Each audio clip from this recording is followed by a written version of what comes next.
एक राजा के प्रश्न का उत्तर एक छोटे से बच्चे ने दिया कि कोई बच्चा तो अमीर के घर पर पैदा होता है और कोई गरीब के घर पर, ऐसा क्यों?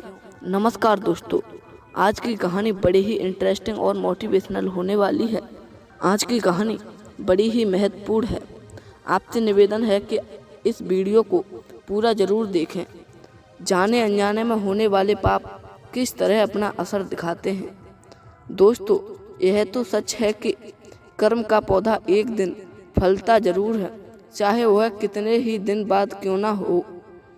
कर्म के पौधे की एक और खासियत होती है। जिस दिन हम जमीन में एक बीज बोते हैं और वही बीज समय के अनुसार वृक्ष का रूप लेकर बड़ा होता है तो कई गुना फल देता है। उसी तरह हमारा कर्म समय के अनुसार कई गुना ज्यादा फल के साथ हमें वापस मिलता है। कांटे बोने पर हमें कांटे मिलते हैं और फल बोने पर फल। परमात्मा हमें हमारा कर्म ब्याज सहित लौटाता है।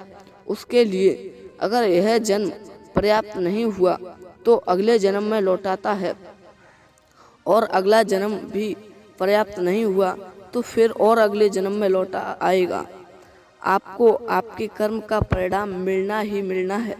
यदि आप उससे नहीं लेना चाहेंगे तो भगवान के पास और भी कई तरीके हैं आपके कर्म का फल लौटाने के। भगवान के यहाँ हमारे छोटे से छोटे कर्म का भी हिसाब रहता है।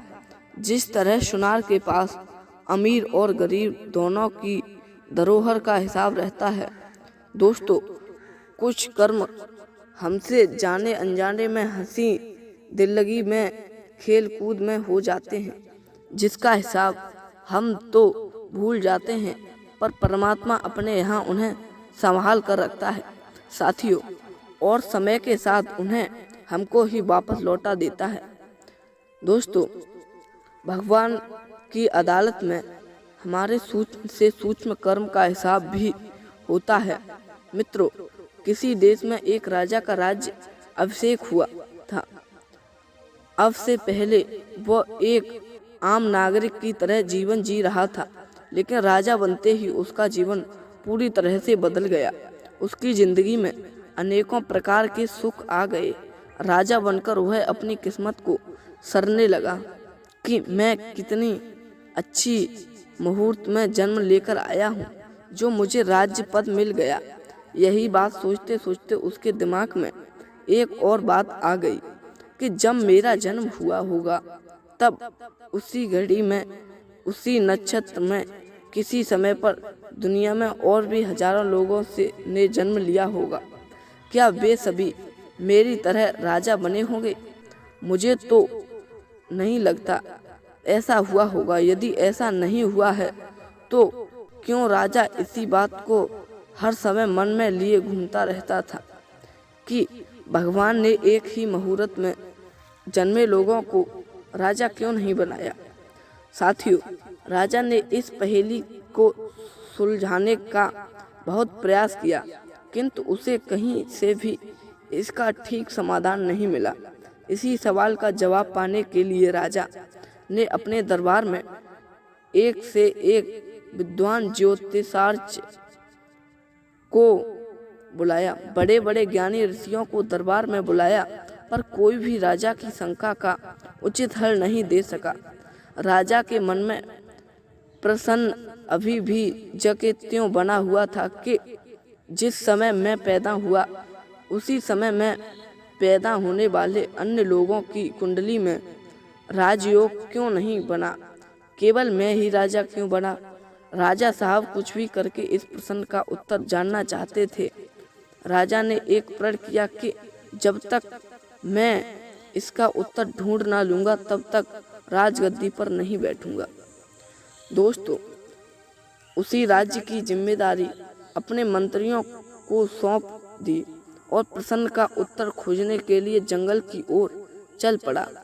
चलते चलते एक जंगल में पहुंचा। वहां उसने एक साधु की कुटिया देखी। कुटिया के बाहर बैठा हुआ वह साधु आग के अंगारे खा रहा था। पहले तो राजा उसे देखकर बड़ा हैरान हुआ कि यह साधु अंगारे क्यों खा रहा है।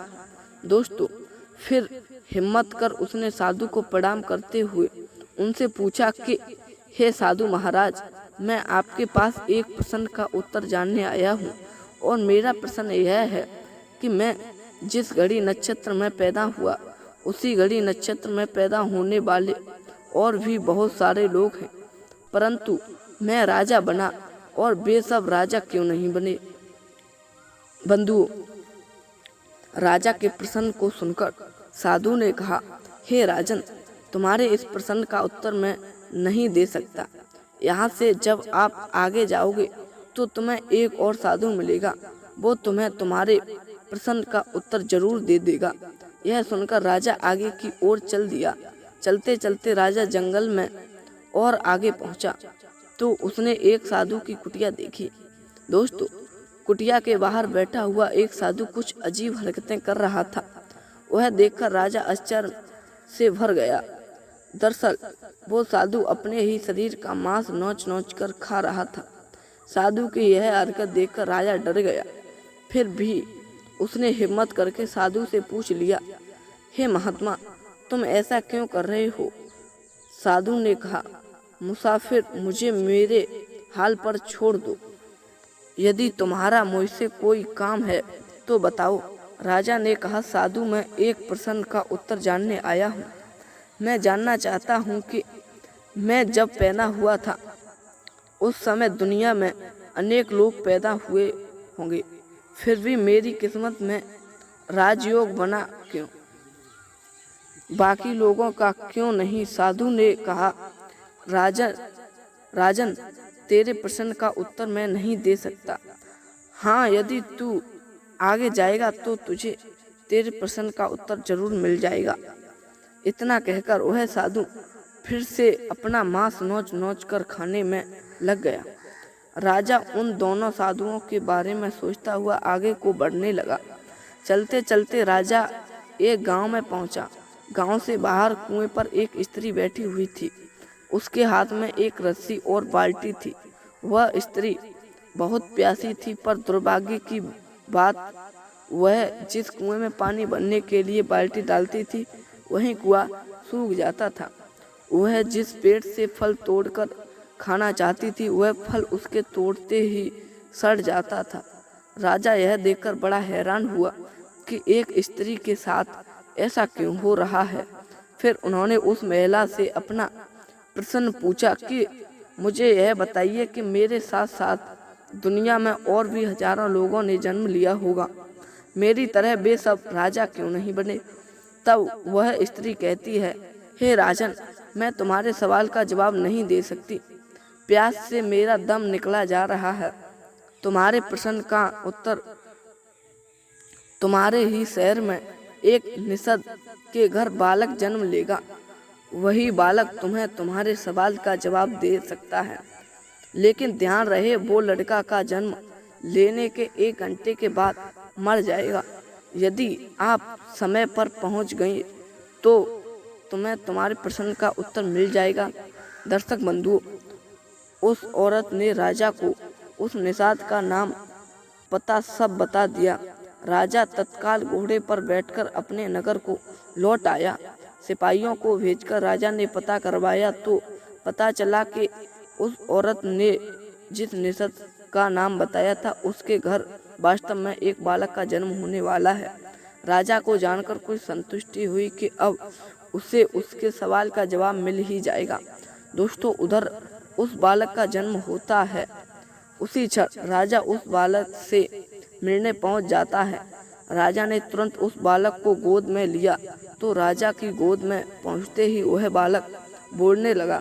वह बालक बोलता है, हे राजन, तुम अपने प्रश्न का उत्तर जानना चाहते हो तो ध्यान से सुनो। पूर्व जन्म की बात है। पूर्व जन्म में मैं और आप और वे दोनों साधु और वह स्त्री जिसने मेरा पता बताया था, हम पांचों एक ही परिवार के सदस्य थे। एक दिन हम पर बहुत गरीबी आ गई, भोजन के भी लाले पड़ गए। तब आप कहीं से कुछ भोजन की व्यवस्था करके लाए। माँ ने भोजन बनाकर पांचों को परोस दी।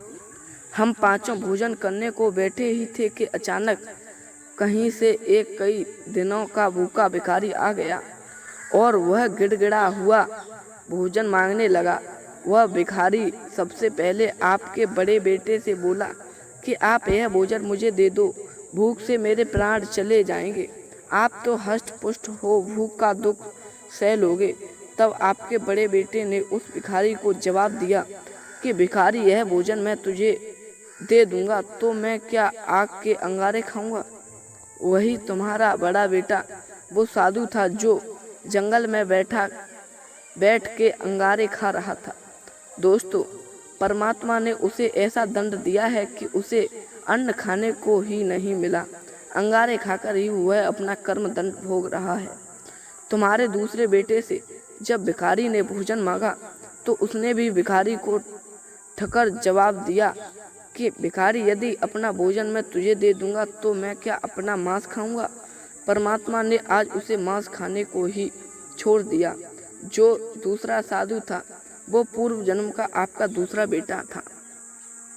साथियों, इसी तरह उस स्त्री से भिखारी ने भोजन मांगा तो उसने भी मना करते हुए कहा कि यह भोजन मैं आपको दे दूंगी तो मैं क्या भूख प्यासी मरूंगी। इसीलिए वह स्त्री आज भूख प्यासी मर रही है। साथियों, तीसरा बेटा मैं आपका था।